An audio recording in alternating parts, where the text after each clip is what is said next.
Sir ఇప్పుడు Harsha Sai, Johnny master వీళ్ళ case ఒక ఎత్తు అయితే ఇంకొక హల్చల్ నడుస్తున్న కేసు మన తిరుపతి లడ్డు. సో దానిపైన వివాదాలపై చాలా స్కామ్ నడుస్తుంది అని చెప్పేసి అని ఎన్నో రకాల న్యూస్లు చూస్తున్నాం మనం. తిరుపతి లడ్డు విషయం చంద్రబాబు దుర్మార్గమైన దేవుణ్ణి కూడా రాజకీయాల కోసం వాడుకుంటాం చాలా దౌర్భాగ్యం. 2014 నుంచి 2019 దాకా ఆయన హయాంలో 14 సార్లు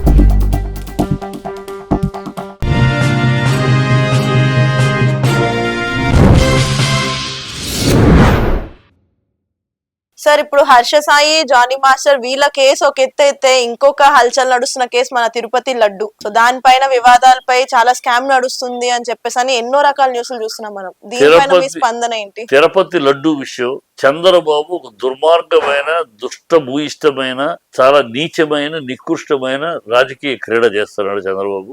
చాలా తప్పు. చంద్రబాబు భగవంతుడు క్షమించడు. దేవుణ్ణి కూడా రాజకీయాల కోసం వాడుకుంటాం చాలా దౌర్భాగ్యం. ఎందుకు ఆ మాట అంటున్నా అంటే, ఈ లడ్డు 2000 మన తిరుపతిలో నిర్దుష్టమైన విధానం ఉందాం. ఒక లడ్డు వ్యాన్ వచ్చిందంటే అది NDDA సర్టిఫికేట్ ఉంటేనే ఆ వ్యాన్ లోపలికి వస్తుంది. వచ్చినాక 3 సార్లు 3 రకాల శాంపుల్స్ తీస్తారు.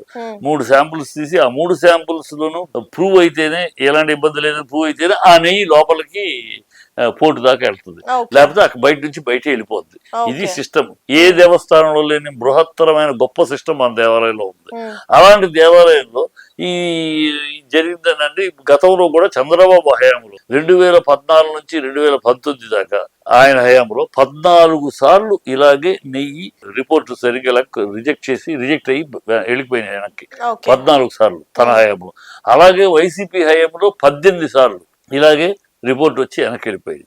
ఈ పరిస్థితుల్లో 32 సార్లు ఈ 10 ఏళ్లలో వెనక్కి వెళ్ళిపోయింది. అది రొటీన్. వస్తుంది, చెక్ చేస్తారు, అదేమన్నా తేడా ఉంటే వెళ్ళిపోద్ది, లోపలికి రాదు, లోపలికి వెళ్ళిపోద్ది అనుమానం ఉంటే. అది రాదు. ఇది జరుగుతున్న చరిత్ర. ఇది దీంట్లో 2019 నుంచి 24 దాకా 24 ఏప్రిల్ దాకా ఒక్కనాడు కూడా వాళ్ళు చెప్తున్న ఏఆర్ నెయ్యి ఇంతవరకు ఒక్క వ్యాన్ కూడా ఇక్కడ రాల. ఎందుకంటే వాళ్ళు ఆ టెండర్ లో లేరు ఆ రోజుల్లో. 2024 ఏప్రిల్లో కొత్త టెండర్ లో వాళ్ళు జాయిన్ అయ్యారు. గత ప్రభుత్వం టెండర్ లో అసలు వాళ్ళు నామినీ కాదు, వాళ్ళు బిడ్డు కూడా వేయలేదు, వాళ్ళకి సంబంధం లేదు. ఆ నెయ్యి వచ్చి ఎప్పుడు జరిగింది? నీ హయాము, నీ అధికారం వచ్చినాక 2014లో మీరు కొత్త టెండర్స్ వేశారు. కొత్త టెండర్స్ లో మీ జూలైలో ఒక రిపోర్ట్ వచ్చింది, జూలైలో కంప్లైంట్ వచ్చింది. So report July 12. ఆ రిపోర్ట్ ఎప్పుడు వచ్చింది? 2022. ఇవాళ ఏంటి date? September month ending. 3 July, August, September 3 నెలలు ఎందుకు ఆగావు? ఆ రోజు ఇప్పుడు ఏమైనా టప్ అని వచ్చిందంటే ఇమీడియట్ రిజెక్ట్ చేయటం, వాళ్ళకి కంప్లైంట్ రాయటం, ఇట్స్ రొటీన్ ప్రాసెస్. ఇప్పుడు అక్కడ ఉన్న శ్యామలరావు చెప్పాలి. అతను శ్యామలరావు అనేవాడు ఇన్ఛార్జ్. ఇది ఇవన్నీ కలపడానికి వెళ్ళి ఆయన చెప్పాలి. ఆ నెయ్యి వచ్చిందా లోపలికి?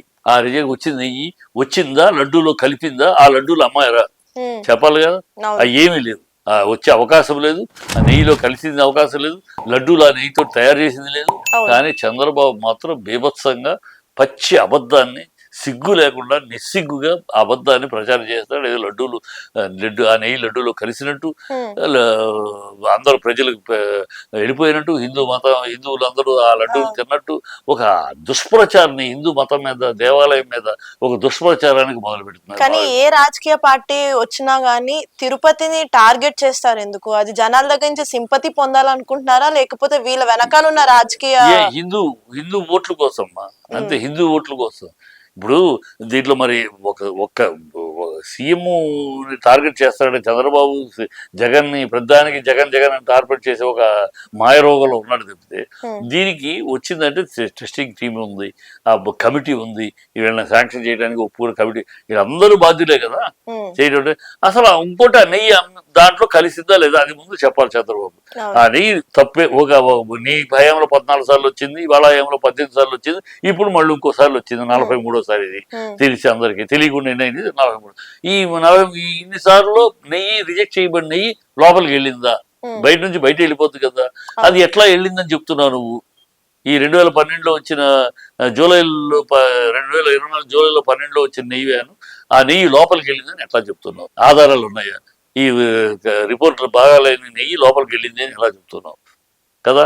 ఈ చెప్పాలి కదా లోపలికి వెళ్ళిందా, అది నెయ్యిలో అక్కడ లడ్డు మిశ్రమంలో కలిసిందా, ఆ లడ్డూలు తయారు చేసి అమ్మారా, తెలియాలి కదా. అవి తెలిసి చెప్పాలి. ఆ ఏమి లేకుండా బ్లైండ్ గా అమ్మేశారు, కొనేశారు, జనాలు తినేశారు అన్నట్టు ఒక దౌర్భాగ్యంగా దేవాలయ పరువుని, దేవాలయ మర్యాదని, దేవాలయ ప్రసాదం యొక్క విలువని తన రాజకీయ లబ్ధి కోసం, కేవలం రాజకీయ లబ్ధి కోసం ఇంత క్షుద్రమైన రాజకీయం, ఇంత నీచమైన రాజకీయం చేసేవాడిని ప్రపంచంలో ఎవరిని చూడలే ఒక చంద్రబాబు తప్పితే. So thank you so much sir మీ విలువైన సమయాన్ని కేటాయించినందుకు.